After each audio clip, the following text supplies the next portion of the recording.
نحو صرف فرائض بہت سارے فنون پڑھے خصوصاً منطق اور فلسفی. میرا خیال ہے کہ اس وقت ان کی سیلری جو ہے 50 لاکھ یہ سالانہ ہے. اب 1 کروڑ ہونے والی. 1.5 سال پڑھا اس نے, MBA لندن سے MBA, اور ایک بہت بڑی کمپنی کے اندر ایز اے مینیجر. جی جی جی اس نے ایک بات کہی, سائنس بہت پڑھتا ہے, سائنس کا طالب علم. اس نے کہا شیخ ایک نزول اوپر کی طرف ہوتا ہے, اسے ہوتا ہے. میں نے کہا نہیں سمجھ میں آ رہا ہے.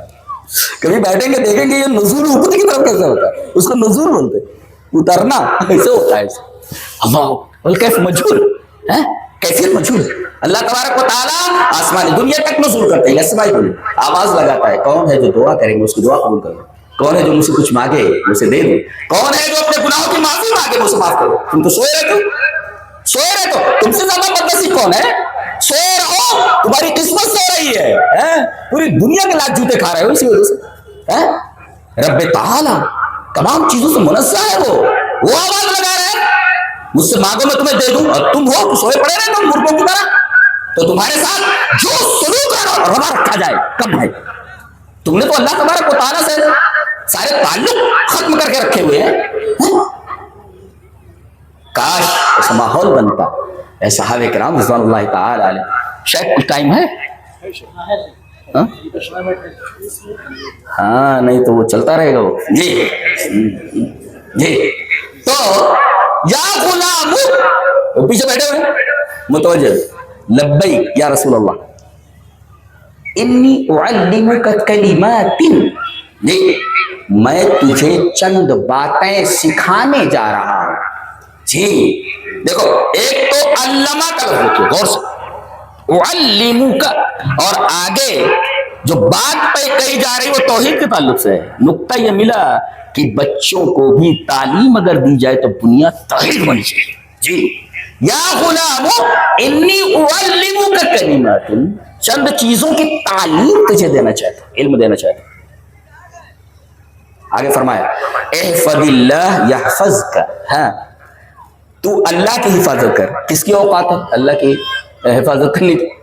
وہ پوری کائنات کی حفاظت کر رہا ہے. ذرہ برابر اگر اس کی نگرانی ہٹ جائے تو اگلے لمحے اس چیز کی بقا کی کوئی گارنٹی نہیں دی جا سکتی. خلاص پوری کائنات ٹھہری ہوئی ہے اور پورا نظام کائنات چل رہا ہے اس کی نگرانی میں, تو اس کی حفاظت کون کر سکتا؟ تو اللہ کی حفاظت کر. احفظ حدود اللہ وأوامرہ, اللہ تبارک و تعالیٰ کے حدود کی حفاظت کر. حدود کی حفاظت کا کیا مطلب؟ حد ہوتی ہے, دیکھو یہ دیکھو یہ حد ہے, یہ اس کو ادھر ڈالو گے گر پڑو گے, یہ حد ہے. تو کہاں رکنا ہے اب؟ یہیں رک جانا ہے, یہاں رک جانا ہے, یہاں آگے نہیں جانا. تو don't cross the limit, limit جو قائم کر دی گئی کراس نہیں کرنا. تو حد اللہ نے مقرر کر دی, اسے آگے نہیں جانا, یہ مطلب ہے. احفظ حدود اللہ, اللہ تبارک و تعالیٰ کے حدود کی حفاظت کر تو یحفظ کا, وہ تیری حفاظت کرے گا. حفاظتیں ہٹ جائیں گی تمہارے اوپر سے, جوتے کھاؤ گے, بری طرح مارے جاؤ گے اگر تم نے اللہ کے حدود کی حفاظت نہیں کی. کان کھول کر سن لو, کہیں نہ کوئی لیکیج ہے یہ جو حفاظت نہیں ہو رہی ہے, اس لیے کہ ہم نے اللہ تبارک و تعالیٰ کے حدود کی حفاظت چھوڑ دی. کیا بات ہے. اچھا آگے دیکھو دوسرا ٹکڑا بہت عجیب و غریب ہے. احفظ اللہ تجدہ تجاہک, تو اللہ کے حدود کی حفاظت کو تو اللہ کو اپنے سامنے پائے گا. تجاہک امامک, اللہ کو اپنے سامنے پائے گا. اللہ کو اپنے سامنے پائے گا کیا مطلب؟ سامنے کون ہوتا ہے؟ یقود الی کل خیر. آگے اللہ تیرے سامنے, تو اللہ کے حدود کی حفاظت کر, اللہ تجھے پکڑ کر کے ہر خیر کے راستے پر ڈال دے گا اور ہر برائی کے راستے سے ہٹا دے گا. یہ مطلب ہے احفظ اللہ تجدہ تجاہک, تو اللہ کے حدود کی حفاظت کر, اللہ تیرے سامنے ہوگا اور تیرا ہاتھ پکڑ کر ہر خیر کے کام پر یدل علی کل خیر ویحفظ من کل سوء من کل مکروہ, ہر ناپسندیدہ چیز سے تجھے ہٹا دے گا اور ہر خیر کی طرف تیری رہنمائی کرے. یدل علی کل خیر. اچھا یہ ہو گیا احفظ اللہ. اذا سألت فاسأل اللہ, مانگ تو اللہ سے مانگ. یہاں یہ دیکھا گیا لوگوں کو اپنی فکر نہیں ہے, وہ جو مر گئے ان کی فکر ہے. چونا لگا رہے. اب تو یہ بدعت آگے بڑھ کر کے وہ جو دیا ہوا جلانے لگے, وہ کہاں پہ, قبروں پر. لا لا لا, حیرت انگیز بات ہے. ارے بھائی تو کہیں جا کر رکے گی ینتہی لا حد, یا نہیں, اس کو کوئی حد ودا نہیں, چلتی رہے گی. یہ کیا ہو رہا ہے؟ یعنی اپنی زندگی کو سفید کرو, اوپر سے قبروں کو چونا کاری کرنے سے کیا ملنے والا ہے مرے ہوئے آدمی کو؟ اس کے ساتھ تو اس کا عمل گیا نا, اس کے ساتھ اس کا عمل گیا. تو اللہ اکبر, اللہ کے حدود کی حفاظت ہے. اچھا آپ نے آگے فرمایا وَعَلَمْ أَنَّ الْأُمَّةَ لَوْ اجْتَمَعَتْ, یہ آپ کے لیے سن لو, جان لے میرے بچے کہ اگر پوری کائنات کے تمام لوگ مل کر تجھے نقصان پہنچائیں, تجھے نفع پہنچانا چاہیں, تو اتنا ہی نفع پہنچا سکتے ہیں جتنا اللہ نے تیرے لیے لکھ دیا ہے. اور اگر سارے دنیا کے لوگ مل کر کے تجھے نقصان پہنچانا چاہیں, تجھے نقصان نہیں پہنچا سکتے مگر اتنا ہی جتنا اللہ نے تیرے خلاف لکھ دیا ہے. رفعت الاقلام, قلم اٹھا لی گئی, وجفت الصحف, صحیفے سوکھے. اب اسی چیز کی ضرورت تھی, وقت نہیں ہوتا. رفعت الاقلام اور جفت الصحف کو مقادیر کے تناظر میں سمجھا کرنا, اس کے پرسپیکٹو میں کیا مطلب ہے رفعت الاقلام اور جفت الصحف کا. تو ایک تو یہ فرمایا گیا کہ مانگ تو اللہ سے مانگ, وہی بس کام نفستین باللہ, مدد طلب پر تو صرف اللہ سے. یا دیکھو مسجد خالی ہے اور آستانے آباد ہیں, یہاں نہیں ملتا وہاں ملتا ہے. کہاں جا رہے ہو, این تذهبون, کہاں جا رہے ہو بھائی؟ جہاں ملتا ہے تو ملتا نہیں, جہاں نہیں ملتا وہاں جا رہے ہو, کہتے تو ملتا ہے. اذا سألت فاسأل اللہ, یہ نبی بچے کو بتا رہے ہیں جب مانگ تو اللہ سے مانگ, اور مدد مانگ تو صرف اللہ سے مانگ. اور یہ تصور دیا گیا ہے کائنات کی کوئی طاقت تمہیں نقصان نہیں پہنچا سکتی, اس لیے کہ اللہ تمہارے ساتھ ہے.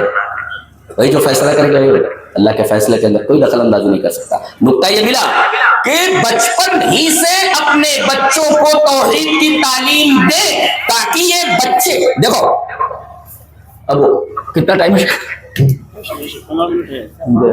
جی, چلیے وہ حدیث پڑھ لیتے ہیں. حدیث اس طرح, وعن ابی ہریرہ رضی اللہ تعالی عنہ عن النبی صلی اللہ علیہ وسلم قال سبعة يظلهم الله في ظله يوم لا ظل الا ظله, الامام العادل والشاب نشأ في عبادة الله ورجلان تحابا في الله اختلفا وتفرقا عليه, اجتمع عليه وتفرقا عليه, ورجل بعده امرأة ذات منصب وجمال فقال اني اخاف الله, ورجل تصدق بصدقة حتى لا تعلم يمينه ما تنفق شماله. کبھی کبھی ایسا الٹا ہے, دائنے ہاتھ میں خرچ کے بائیں ہاتھ میں, یہ الٹا ہے. مسلم کتاب الزکات جو روایت میں پڑھنا, ورجل ذکر اللہ خالیا ففاضت عیناه, رواہ مسلم فی کتاب الزکات. حضرت امام مسلم رحمہ اللہ اس حدیث کو ایسی کتاب الزکات میں لائے, راوی حضرت ابو ہریرہ ہیں. حضرت ابو ہریرہ فرماتے 7 آدمی ایسے ہوں گے جو اللہ کے عرش کے سائے کے نیچے ہوں گے. جی, اس میں ایک ہے انصاف کرنے والا حاکم, اور دوسرا وشاب نشأ فی عبادت اللہ. دیکھو وشاب, ایسا نوجوان جو اللہ کی عبادت میں پلا بڑا ہو, اے تربا و نما فی طاعت اللہ و عبادت. ایسا بند کر دیا جائے. وآخر دعوانا الحمدللہ.